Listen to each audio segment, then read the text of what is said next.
Hello everyone, welcome to another LMMS tutorial. For those who don't know who I am, my name is Andrew Kushner. What I'm going to be showing you today can be applied to various synthesizers and within various DAWs. However, I'm going to be teaching within the LMMS environment, as it is free and open source. So if you want to follow along, you can easily download LMMS as well as the PG-8X synthesizer that you can see on my screen right now. I will provide links in the description below if you need help finding these things. For those of you who might be interested in how sound design works in a synthesizer, I decided to make a tutorial to walk you through some of the basic areas that I use frequently when I'm designing sounds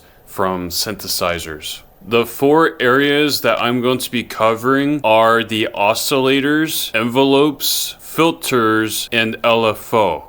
In future videos, I will perform demonstrations with each of those areas in further detail. So if you're interested in seeing more, definitely be sure to subscribe to my channel so you can stay updated on my newest tutorials. You can see that I've opened two different synthesizer VST plugins within the LMMS DAW environment. I opened both of these synthesizers to demonstrate that the things I'm going to teach you about today might look different depending on the synthesizer, but they essentially function the same way across synthesizers that have these features. So once you understand the fundamentals, you can apply these across many different synthesizers and plugins. First, I'm going to guide you to the Triple Oscillator synthesizer on the left side of the screen. And what you're seeing is the plugin tab that opens by default when you first open the Triple Oscillator plugin. And in the middle of the screen, you can see three sections with OSC letters. OSC1,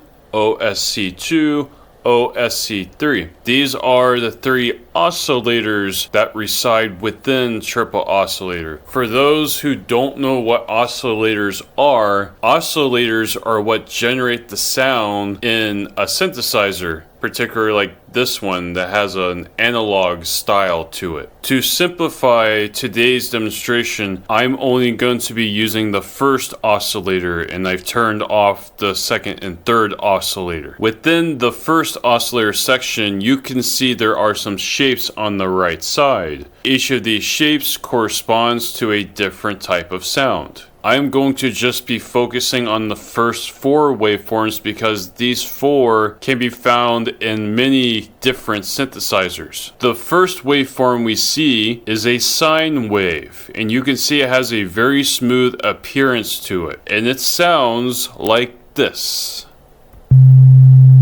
You can hear that the sound is very smooth, not unlike the image of the sine wave that we see here. The second wavelength is a triangle wave. You can see it has a bit more sharpness to it compared to the sine wave, but it still has a very smooth ascent and descent. So it still has a decent amount of smoothness to it. Here's what it sounds like. The third waveform is a saw wave. You can see in the image that this has a much sharper appearance to it. Here's what it sounds like.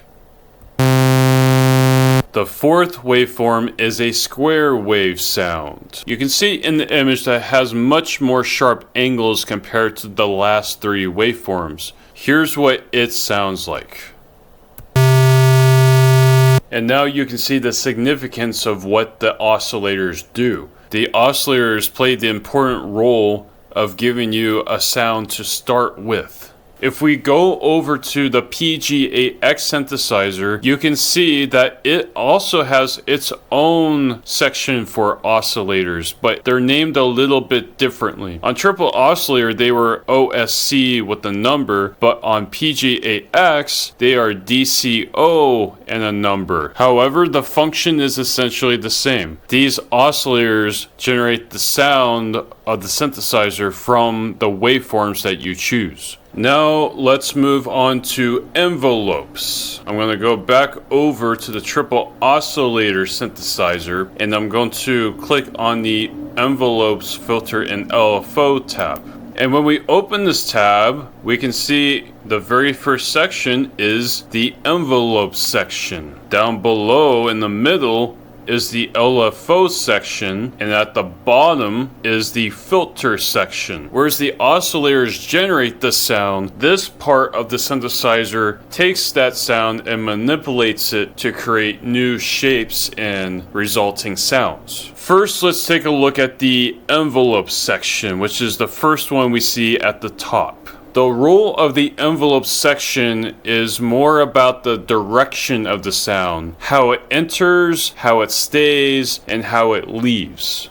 The attack, decay, sustain, and release. Those four controls seem to be pretty common. I will briefly explain what each of these do. I'm going to turn on the envelope tool by clicking on it, and you can see it becomes a greenish color. Attack is how long it takes for the sound to reach maximum volume. In this case, the attack is set to 0, which means the attack is immediate. The sound will start as soon as I press a note. Here's what it sounds like now.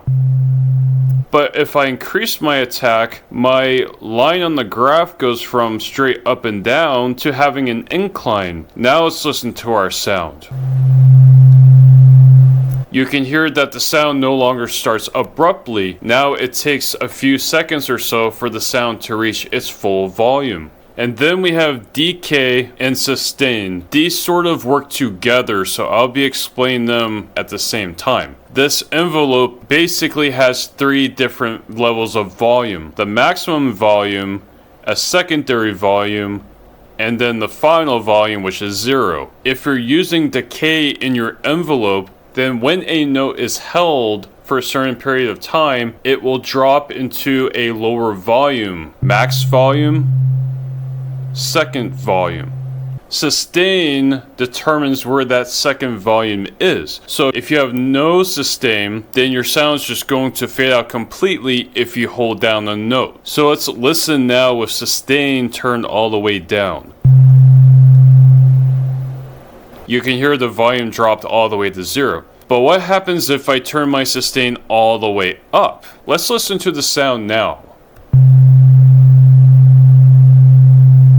You can hear that the volume is not dropping at all. It's just holding a consistent volume the entire time. Decay determines how quickly the sound goes into that second volume. If I turn down my decay, you can see on the graph that the distance between my maximum volume and my secondary volume is getting less. So let's listen to our sound now with a fast decay. And now let's turn the decay up to a higher value, and let's listen again.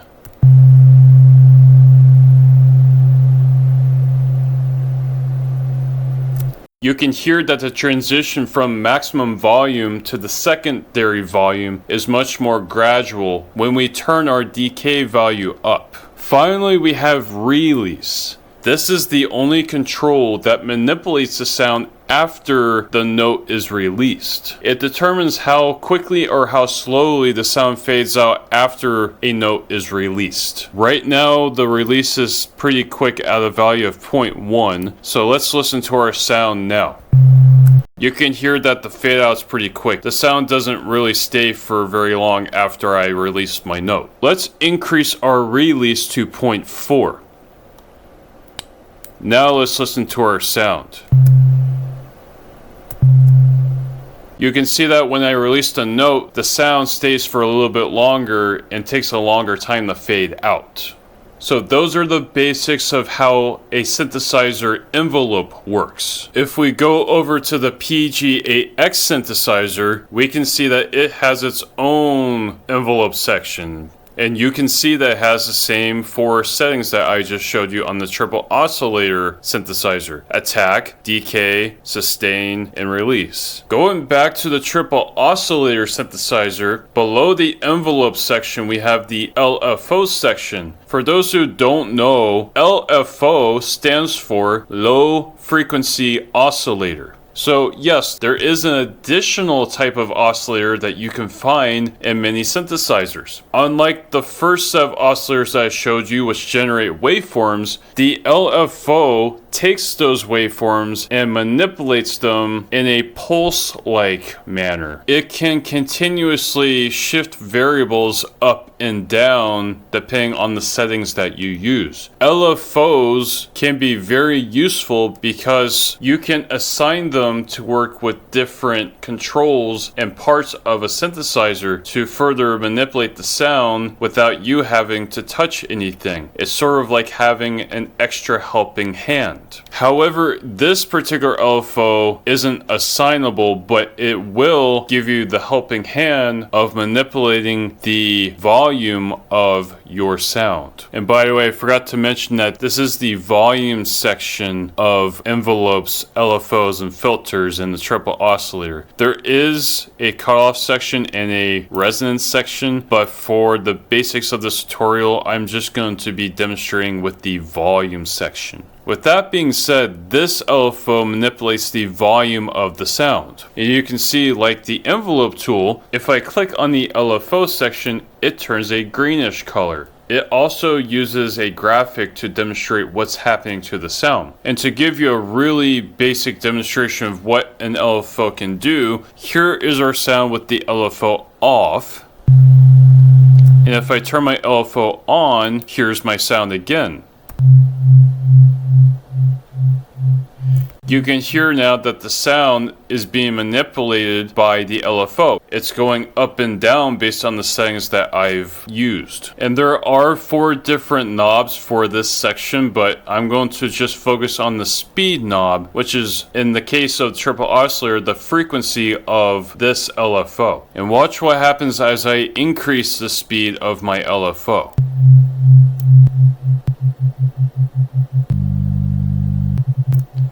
You can see that increase in the frequency makes those pulses a lot faster and the sound's moving up and down a lot more quickly. However, I'm not doing anything. The LFO is controlling all of that up and down action, not me. And Triple Oscillator's frequency knob does have the luxury of being able to be tempo synced. So if you want to have the frequency in sync with the tempo of your music project so that it doesn't sound off, you can do that. And I'm not going to be going into detail on the other parts of the LFO section right now. Again, that's something I'll address in future videos. I'm just giving a really basic overview of what these different sections do. Back over in the PG-8X synthesizer, you can see that it has its own set of LFO controls. It actually has quite a few. You can find them here in the oscillator section, you can find them here in the filter section, and you can find them down here at the bottom next to the envelope sections. And let me demonstrate with the PG-8X synthesizer that LFO works the same way. Listen to what happens to my sound as I increase the LFO value.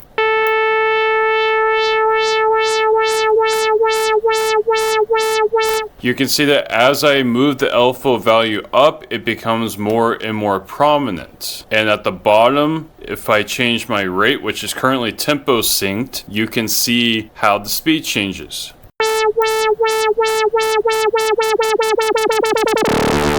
So you can see that across different synthesizers, LFOs function the same way. They give you an extra helping hand to help you manipulate certain controls or sounds within the synthesizer without you having to move your hands. Regarding sound design, LFOs are very useful for creating a more dynamic sound. Okay, let's go back over to Triple Oscillator for the final section I'm going to discuss today, which is the filter section. And I switched my oscillator sound to a saw wave sound just to change things up a little bit. The envelope section is more about the direction of the sound. The LFO section is more about having a helping hand to manipulate the sound. The filter section is sort of like the makeup part of the sound. Compared to the last two sections, the filter section is going to have the most pronounced effect on the shape of the sound. You can use the filter section to make your sound more soft,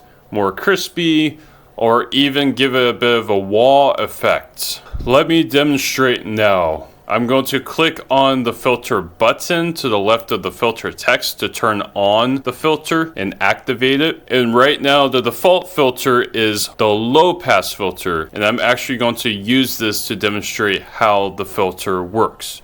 Right now the filter is set all the way to the maximum value, all the way up. Let's listen to the sound now. You can hear that sounds pretty standard, not much different from what we started with without the filter. Let's listen to what happens to the sound as I lower the frequency value for the low pass filter. So for demonstration purposes, I went back to the envelope section and turned my sustain value all the way up so that you can hear what happens to my sound as I turn down the value of the frequency for the low pass filter. And just to reverse, let's listen to what happens when I turn the frequency value back up.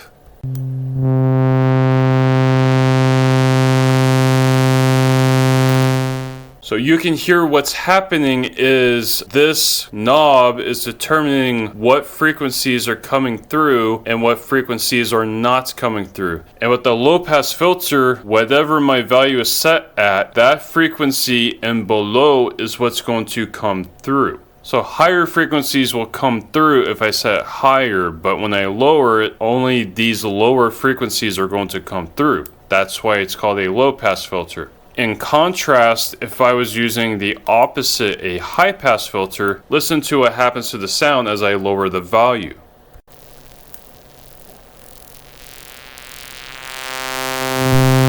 And listen to what happens as I increase the value.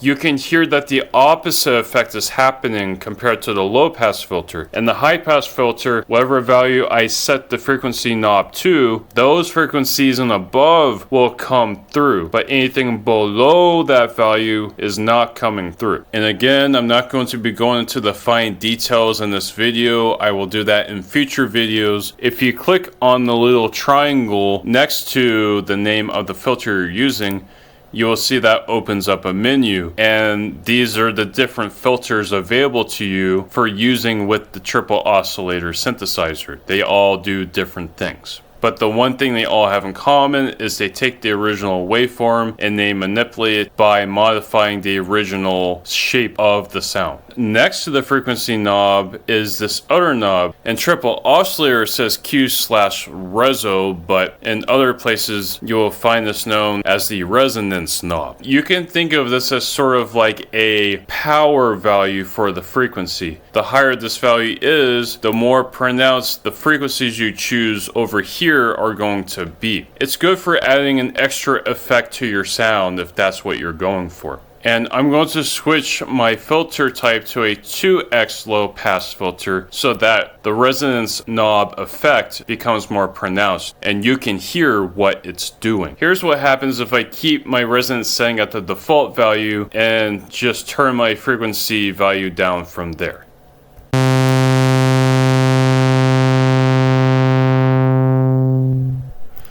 You can hear that it's a pretty flat sound. There's not a very big effect happening. However, let's turn our resonance knob up to 2.0. And let's do the same thing again by turning our frequency knob down while hearing the sound.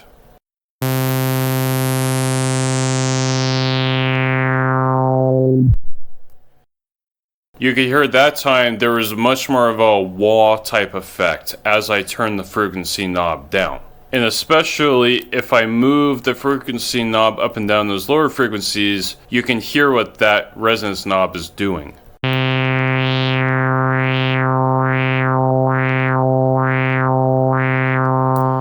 And here's me doing the same thing with the value of just 0.5 on the resonance knob.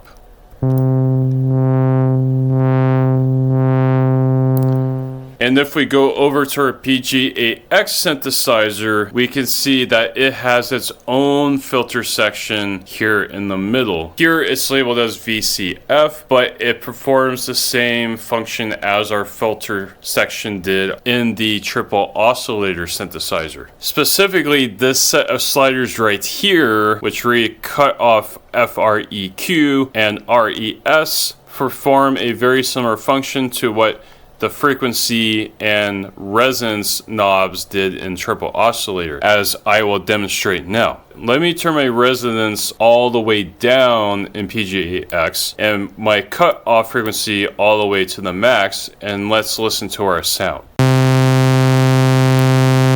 Let's listen to the same sound again as I turn down the cut off frequency value.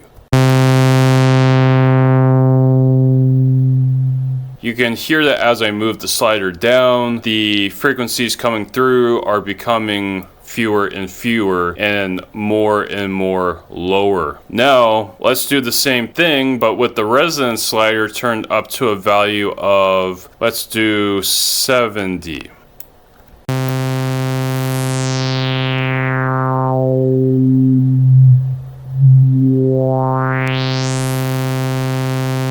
Again, it looks different in design, but the essential function is exactly the same as what you saw and heard in the Triple Oscillator synthesizer. Alright, this concludes our tutorial about learning how to shape sounds across different synthesizers using basic functions found in oscillator sections, envelope sections, LFO sections, and filter sections. You can use this knowledge and apply it to a wide range of plugins, software synthesizers, and hardware synthesizers to create the sounds that you're looking for and that you want. If you found this tutorial helpful for learning sound design with synthesizers, and you would like to see more tutorials like this about sound design and other aspects of music production, please subscribe to my channel and give this video a like so that more people can learn how to make great music for free. Thank you for watching. I will see you next time.